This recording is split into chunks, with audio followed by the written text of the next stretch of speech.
Friends, thank you for being here today. What if I told you that the very people sworn to uphold the law in a federal courtroom were physically removed by U.S. Marshals, not for a technicality, but for a complete explosive collapse of professional ethics? And perhaps more importantly, how does a legal defense team go from a winning strategy to being ejected from the building and facing disbarment in the span of a single morning?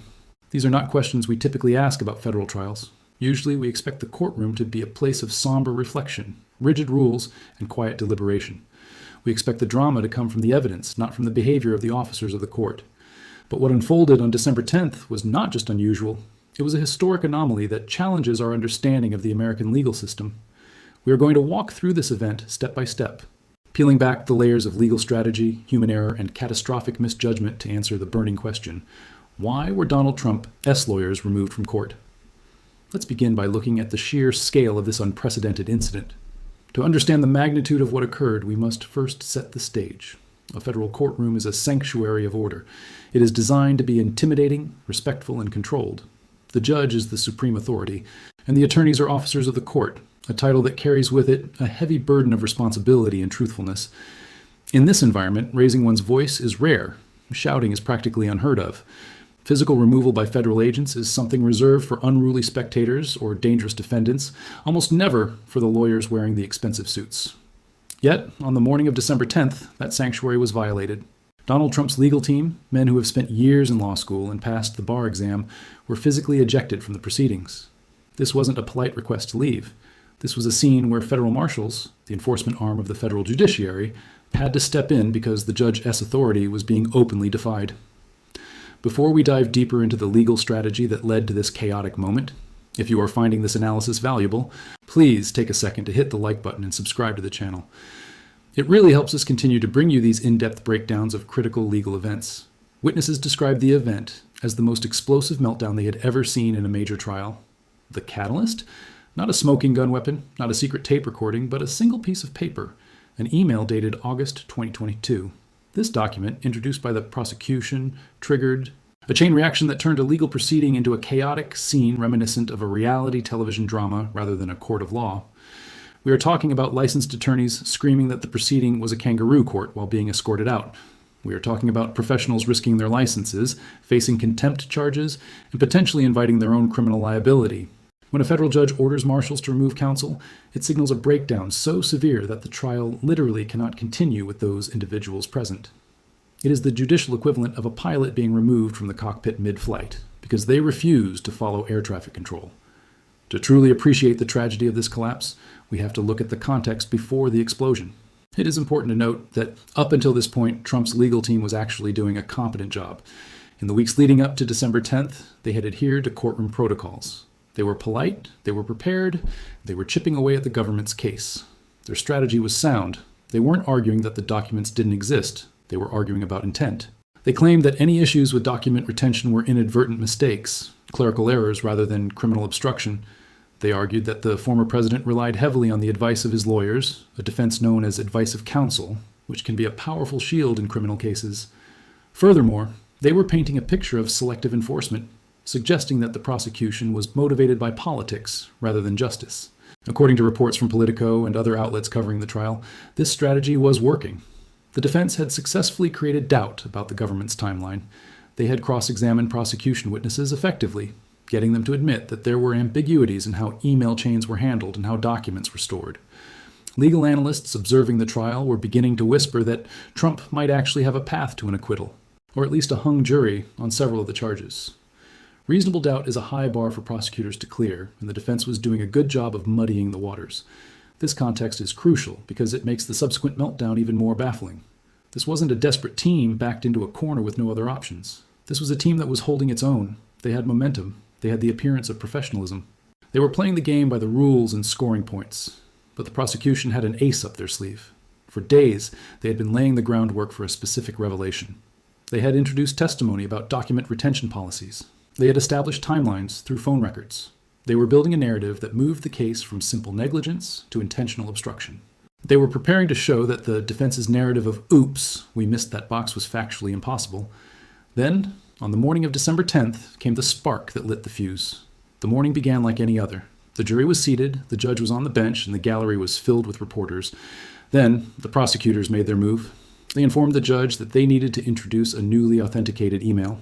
This email was part of a larger batch of documents, but it hadn't been shown to the jury yet. Now, in a trial, you can't just pull a surprise document out of your pocket like a magician. There's a process called discovery, where both sides have to share their evidence months in advance. The prosecution stated that this email had been part of the discovery process, but they were now ready to use it to prove a specific point. The email was dated August 2022. For those following the timeline of the investigation, this date is critical.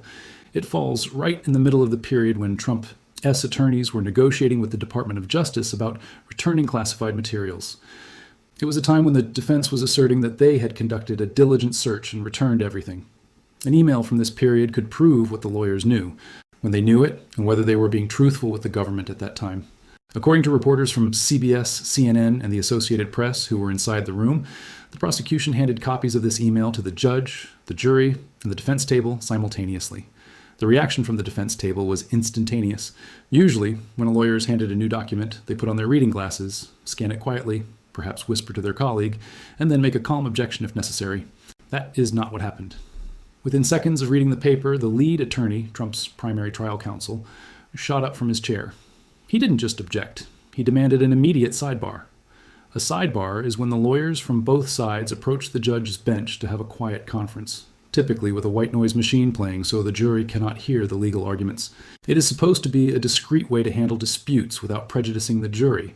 The judge granted the sidebar, but discretion was the first casualty of the morning. According to a CNN legal correspondent who was seated close enough to hear, the quiet conference disintegrated instantly. Trump's attorney raised his voice almost immediately. He told the judge, with rising aggression, that the email was fabricated. He accused the government, right there at the bench, of manufacturing evidence. The judge, trying to maintain control, warned him to lower his voice. The jury was just a few feet away, and while they couldn't hear every word, they could certainly hear the tone and see the aggression. Instead of complying, the attorney got louder. He insisted that the court needed to declare a mistrial immediately. He was frantic, claiming that the document was a fraud. Realizing the situation was spiraling, the judge called a recess and ordered the jury removed from the courtroom. She knew that what was about to happen could not be witnessed by the men and women who would decide the verdict. This brings us to the moment the trap was sprung. Once the jury filed out and the heavy doors clicked shut, the proceedings went back on the record. But now, without the jury present, the restraints were off. This is where the real explosion happened. Trump's lead counsel, now speaking directly into the microphone for the official court record, launched into a tirade. He accused the prosecution of withholding exculpatory evidence, evidence that shows the defendant is innocent, manufacturing documents, and engaging in prosecutorial misconduct. He claimed their actions rose to the level of criminal fraud on the court. These are the most serious accusations a lawyer can make against a colleague. The judge, maintaining her composure, asked him to specify exactly what he was alleging. She needed facts, not just anger. The attorney then made a claim that would prove to be his undoing. He stated, clearly and unequivocally, that his legal team had conducted a thorough, line-by-line review of all emails from the August 2022 time period. He told the judge that this specific email, the one the prosecution had just handed him, did not exist in any of the document productions they had received from the government. He asserted that his team had never seen it before that very moment. It was a bold, factual claim. He was staking his entire professional credibility on the assertion that the prosecution had just forged a document and sprung it on him. Then, the prosecutor stood up. In stark contrast to the defense attorney shouting, the prosecutor was calm. She didn't need to shout because she had the ultimate weapon in a legal battle, receipts. She informed the court that this specific email had, in fact, been produced to the defense. It was part of the third document production sent over back in September. She was precise. She revealed that the defense team had not only received the email, but they had also referenced the same email thread in one of their own pretrial motions. They had used it to argue a legal point weeks earlier. However, when they used it, they had conveniently left out the most damaging portion of the conversation. The prosecutor then walked to the bench and handed the judge a copy of the defense's own motion. She had highlighted the footnote where they cited the email thread number. It was a devastating checkmate. The defense attorney had just spent 10 minutes screaming that the document didn't exist and that the government had forged it. Now, the judge was holding proof that the defense attorney's own team had read it, filed it, and cited it in a court document. The atmosphere in the courtroom became electric. Reporters noted that the lead attorney's face turned bright red. He had been caught in a lie. Now, in the legal world, mistakes happen. With millions of documents, it is possible to lose track of one. If the attorney had simply said, "Your Honor, I apologize. I misspoke," In the heat of the moment, I didn't recall that document. Let me consult with my team. The day might have been saved. The judge might have been annoyed, but she wouldn't have thrown him out. But he didn't apologize. Instead of backing down, he doubled down. He insisted the prosecutor was lying. He claimed that the production index must be wrong, that this was a setup, and that the email in their files must have been altered after the fact. He was now weaving a conspiracy theory on the fly to cover his mistake. The judge was clearly losing patience. She asked him a direct question, the kind of question that offers a lawyer one last chance to save themselves. She asked if he was formally accusing the prosecution of fabricating federal evidence. The attorney said, "Yes, absolutely. That's exactly what I am alleging." At this point, Trump's second-chair attorney, the lawyer sitting next to him, realized the cliff they were driving off. He tried to physically pull his colleague back to the defense table, tugging on his sleeve, but the lead counsel shook him off. He was too far gone. He continued to rant, saying the entire prosecution team should be investigated, that this was worse than Watergate, and implying that the judge herself was complicit if she allowed this fraudulent evidence to be shown. That refusal to back down was the breaking point. That was the moment the line was crossed. There is a concept in law called the duty of candor. It means a lawyer cannot lie to the court. But beyond that, there's a requirement for basic order. A judge cannot allow an attorney to scream baseless accusations of criminal conduct against the government without a shred of proof, especially when the record proves the attorney is wrong. In a voice reporters described as icily controlled, the judge told Trump's attorney that he was now in contempt of court. She ordered him to sit down immediately or he would be removed. This was the final off-ramp. Sit down, shut up, live to fight another day. Instead, the attorney said he would not be silenced. He declared that someone needed to expose what was happening and that he was willing to go to jail to protect his client his constitutional rights.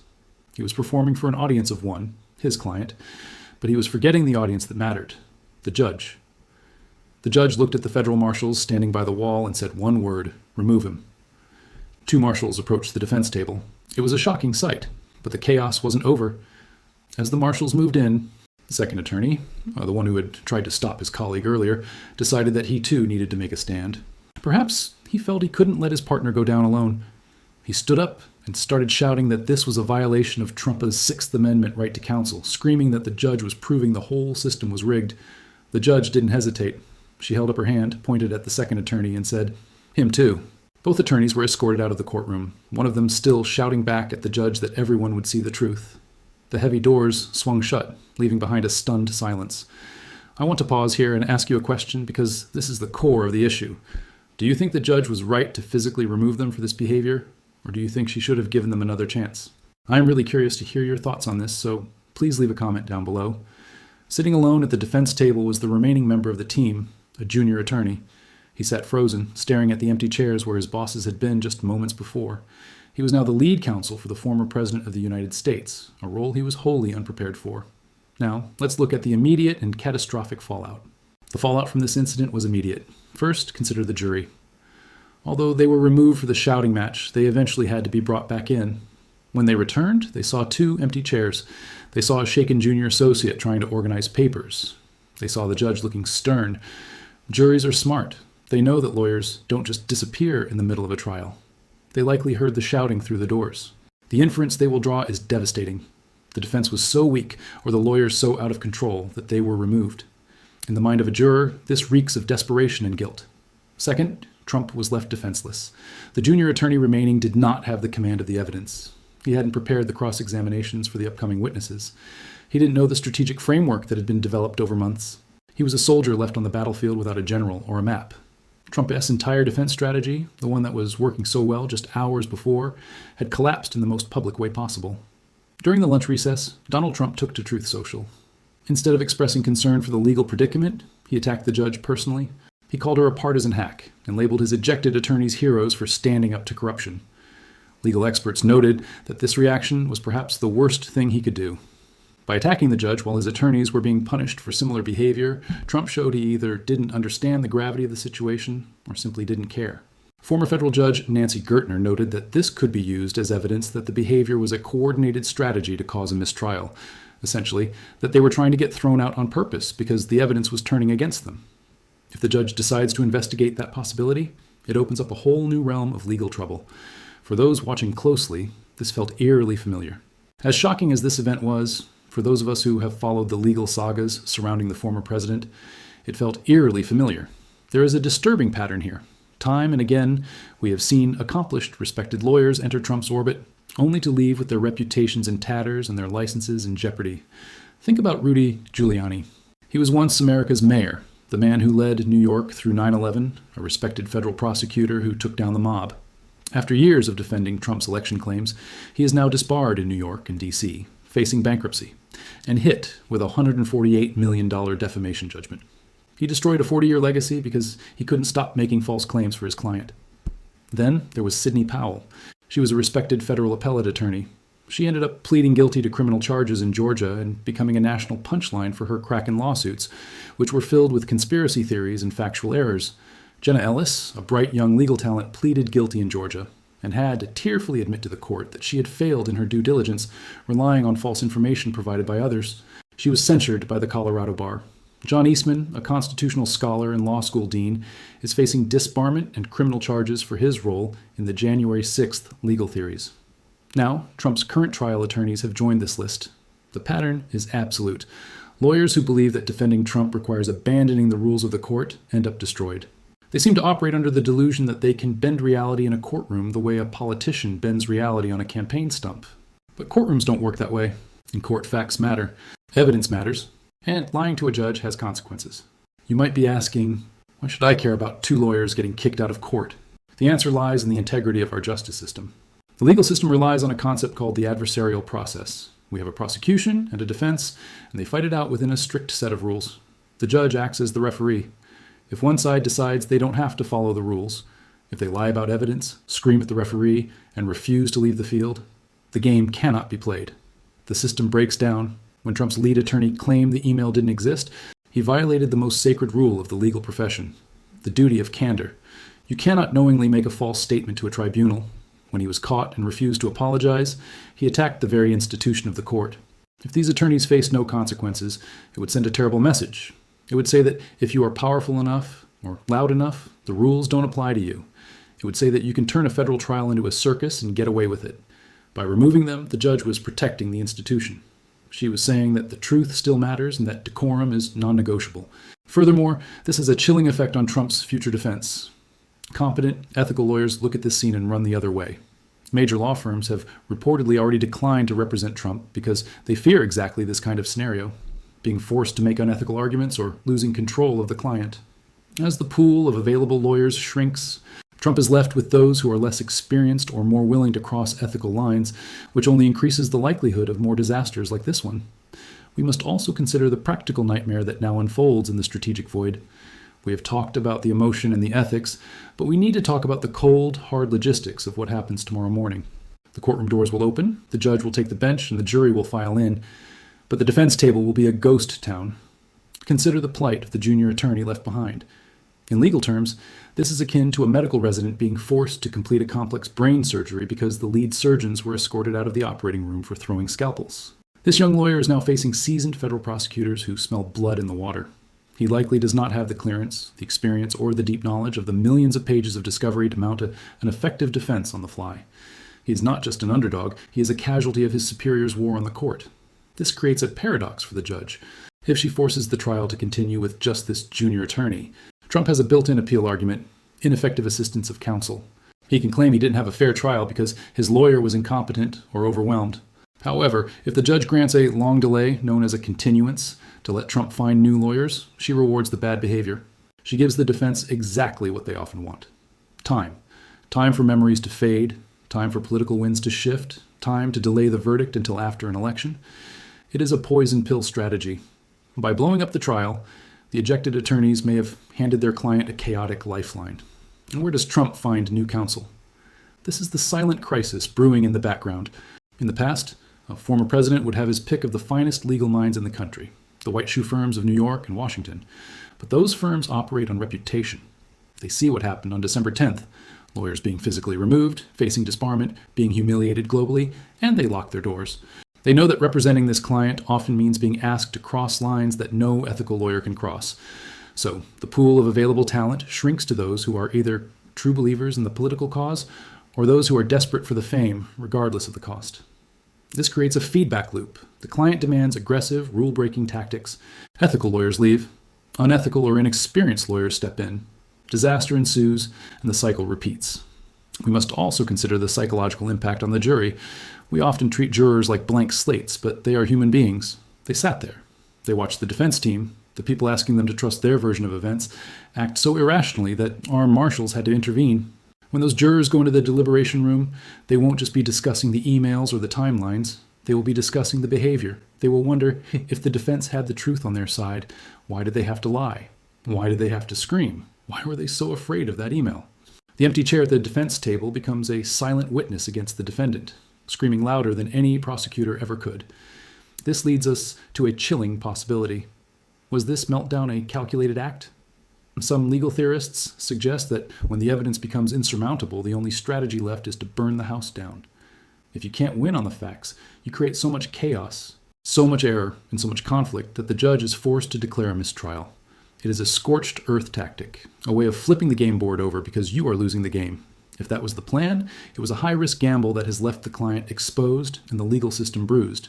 But if it was simply a loss of control, it is perhaps even more terrifying, because it suggests that the people guiding a former president through a criminal trial are no longer operating in reality. Let me conclude with this. Friends, what we witnessed on December 10th was a tragedy of professional hubris. It was a moment where the heat of political battle melted the steel frame of legal ethics. Trump's attorneys didn't just lose their cool, they lost their way. They forgot that their first duty is to the Constitution and the court, not just to their client. In trying to prove a conspiracy against the former president, they manufactured a crisis that destroyed their own defense.